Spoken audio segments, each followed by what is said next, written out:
Video like जरूर कर लीजिए और ऐसे वीडियो लगातार फ्री में पाने के लिए चैनल को तुरंत सब्सक्राइब कर लीजिए और बेल आइकन को जरूर टैप कर लीजिए ताकि आगे भी सारे वीडियो आपको मिलते रहे। यूट्यूब में फॉलो करते हैं तो प्लीज ये वाला फ्री टेलीग्राम चैनल जरूर ज्वाइन कर लीजिएगा। सारे नोटिफिकेशन सारे अपडेट यहीं पे आते हैं, ध्यान रखिए।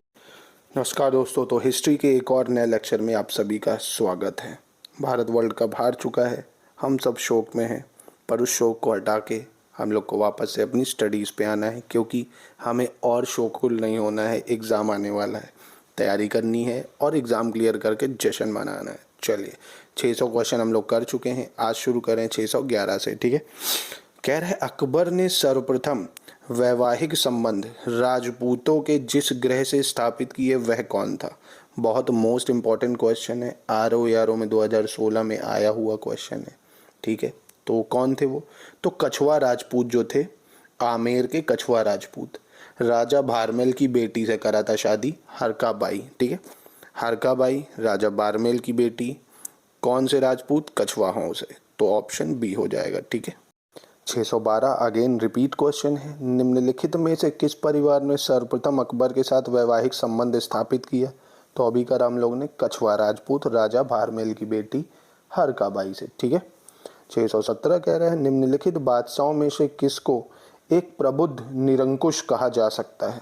तो देखो, प्रबुद्ध निरंकुश अकबर को कहा जाता है, कारण है कि इनकी जो सत्ता थी वो आप समझो बंगाल से अफगानिस्तान और इधर कश्मीर से लेके साउथ में आपका आंध्र प्रदेश, इधर गोदावरी नदी तक थी। ठीक है, अब इसको ये इसलिए कहा जाता क्योंकि कानून की नज़रों में जो अकबर के कानून थे उसकी नज़रों में सब समान था, किसी को प्रिविलेज नहीं देता था, इसीलिए इसको प्रबुद्ध निरंकुश कहा जाता है।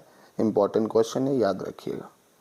618 कह रहा है निम्नलिखित में से किसने यह आज्ञा दी थी कि एक आदमी को एक ही स्त्री से विवाह करना चाहिए और वो दूसरा विवाह तभी कर सकता है जब उसकी पहली पत्नी बंध्या हो। बंध्या मतलब बांझ हो जाए, उसके पुत्र पुत्री कुछ बच्चे होना बंद हो जाए।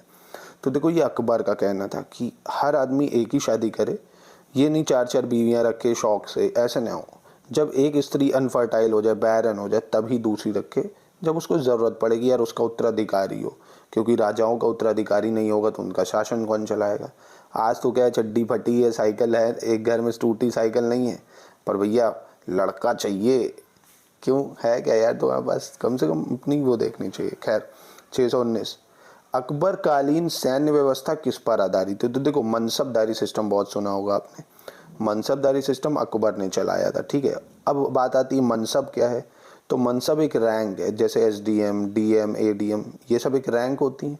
ऐसे ही आर्मी में एक रैंक चलाई मनसब। ठीक है, सबसे हाईली रैंक होती थी मनसब, तो मनसबदारी सिस्टम। 624 कह रहा है अकबर द्वारा अपनाई गई सुलह कुल की अवधारणा निम्नलिखित में से किस पर आधारित थी? तो देखो, सुलह कुल जो इसने चलाई, क्योंकि अकबर एक सेक्युलर माना जाता है कि भैया सभी धर्म को लेके उसमें सम्मत थी, सब धर्मों में वो एक तरह से रिफॉर्म भी कर रहा था। जैसे देखो, विडो रिमैरिज मतलब विधवा प्रथा, विधवा विवाह को चलाया, सती प्रथा को ख़त्म करने का प्रयास किया, जिसके लिए उस पर फतवा भी जारी हुआ कई बार। तो क्या था सुलह कुल? पूछे सुलह कुल किसने चलाया? तो चलाया अकबर ने। क्या था ये? राजनीतिक उदारता, धार्मिक सहनशीलता, उदारवादी संस्कृति दृष्टिकोण, ये सब था सुलह कुल में, याद रखिएगा। 625 पूछ रहे हैं किस मुगल बादशाह के विरुद्ध जौनपुर से फतवा जारी हुआ? तो अगेन फतवा जारी होना ही है, क्योंकि ये थोड़ा सेक्युलर था, हिंदू की प्रथाओं के साथ भी थोड़ा सही कर रहा था उसमें, तो अकबर के खिलाफ उलेमाज ने फतवा जारी कर दिया था। ठीक है, तो याद रखिएगा इसको। 620 कह रहा है अकबर द्वारा दीवान का पूर्ण रूपेण दर्जा दिए जाने वाला प्रथम व्यक्ति कौन था? तो देखो, दीवान जो था वो एक जो फाइनेंशियल अफेयर्स होते हैं, मतलब जो पैसों से रिलेटेड खजाना जिसके अंडर में होता था उसको दीवान बोला जाता था। सबसे बड़ा ऑफिसर खजाने का यही होता कि कहाँ कितना पैसा खर्चा करना है, कहाँ से कितना पैसा आना है। ठीक है, तो मुजफ्फर खां तुर्बाती, कौन? मुजफ्फर खां तुर्बाती था इसका दीवान। ठीक है, ऑप्शन सी है इसका। तोडारमल बहुत फेमस है, एग्जाम में भी कई बार आया है। तोडारमल ने किस क्षेत्र में ख्याति अर्जित की थी? तो तोडारमल ने देखो लैंड रेवेन्यू मतलब भू राजस्व में। क्यों भू राजस्व में? क्योंकि इसने एक जब्ती सिस्टम चलाया था, जब्ती अभियान है ना, इसके तहत जो जमीनों का कर है 1/3 ले लिया जाता था और 2/3 जो खेती करता था उनको देते थे, ठीक है। तो टोडारमल याद रखिएगा किससे संबंधित है पूछे तो ये लैंड रेवेन्यू मतलब भू राजस्व से संबंधित है। 626 कह रहा है अकबर ने 1602 में फतेहपुर सीकरी में बुलंद दरवाज़ा बनवाया था। तो जी हाँ बनवाया था।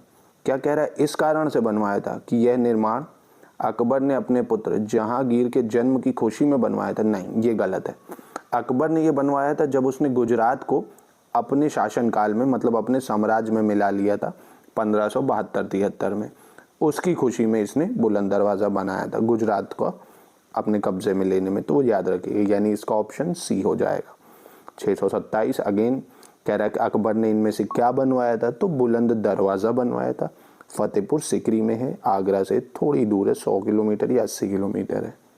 622 कह रहा है टोडारमल किससे संबंधित है, कानून से, साहित्य से, संगीत से या मालगुजारी सुधारों से। तो हाँ, मालगुजारी सुधारों का मतलब यही जो भी कर वसूलता था ज़मीनों से उसको मालगुजारी कहते थे और वो 1/3 होता था, ठीक है। 623 कह रहा है भू राजस्व प्रशासन के क्षेत्र में शेरशाह एवं अकबर के मध्य, शेरशाह और अकबर के मध्य निम्नलिखित में से कौन निरंतर एक कड़ी था। तो देखो यही टोडारमल, भू राजस्व प्रशासन सारा इसी के अंडर में था, टोडारमल के शासन में। ध्यान रखिएगा टोडारमल बहुत ज़्यादा इंपॉर्टेंट है। 628 कह रहा है फतेहपुर सीकरी में बादशाह अकबर ने क्या निर्मित कराया। तो अभी हमने बुलंद दरवाज़ा पढ़ा और एक है पंचमहल। पंचमहल भी किसने कराया था, फतेहपुर सीकरी में अकबर ने। किसने कराया था, अकबर ने। 629 दोस्तों पूछ रहा है अकबर का मकबरा कहाँ पर स्थित है। तो अकबर का मकबरा सिकंदरा में है, आगरा के पास। आप सभी शायद गए भी हो उनमें से कई लोग, तो सिकंदरा में है, ठीक है। 5 मंजिला है ये।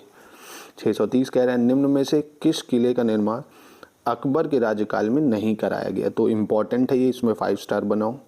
दिल्ली का लाल किला नहीं, पहले ही गलत है, क्योंकि दिल्ली का लाल किला तो शाहजहां ने बनवाया था। किसने बनवाया था, शाहजहां ने। आगरा का लाल किला अकबर के टाइम बना, इलाहाबाद का किला भी अकबर के टाइम, लाहौर का किला भी अकबर के टाइम बना, ठीक है। 634 कह रहा है निम्नलिखित में से किसने रामायण का फारसी भाषा में अनुवाद किया था।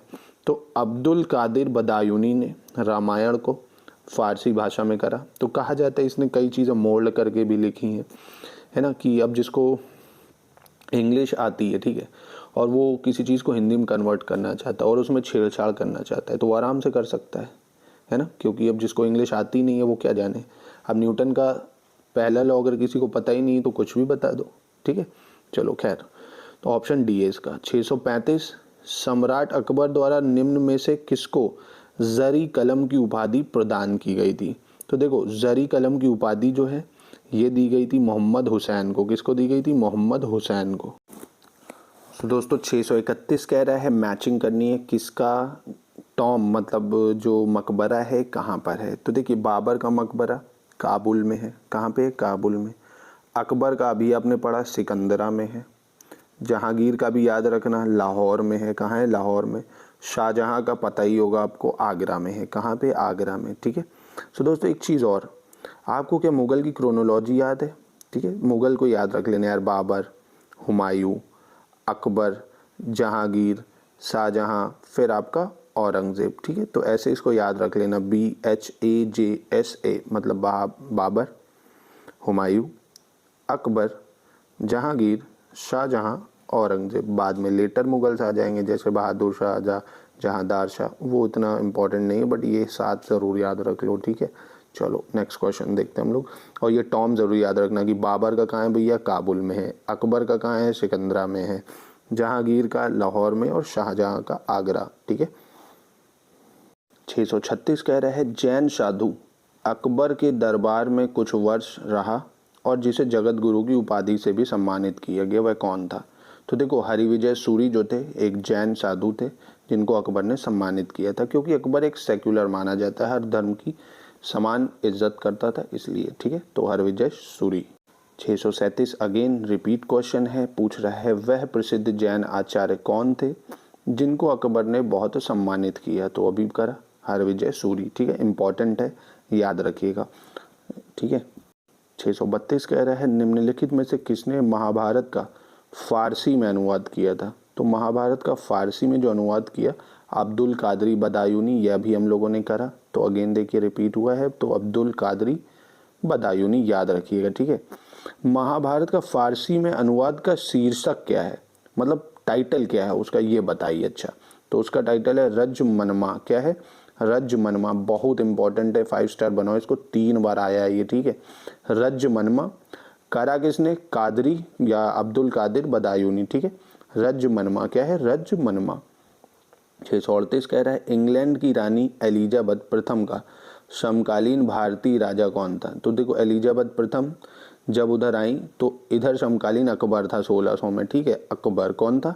अकबर, याद रखिएगा।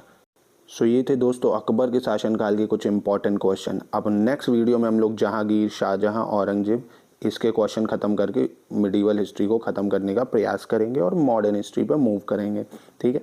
तो वीडियो को 2 से 3 बार देखोगे, हर चीज़ याद हो जाएगी। बहुत ज़्यादा इंपॉर्टेंट है ये सब क्वेश्चन, आपके बहुत ज़्यादा काम आने वाले हैं। तो अपनी एग्ज़ाम की तैयारी को एकदम फुल पोटेंशियल से रखो, इस बार चूक नहीं होनी चाहिए। चलो मिलते हैं नेक्स्ट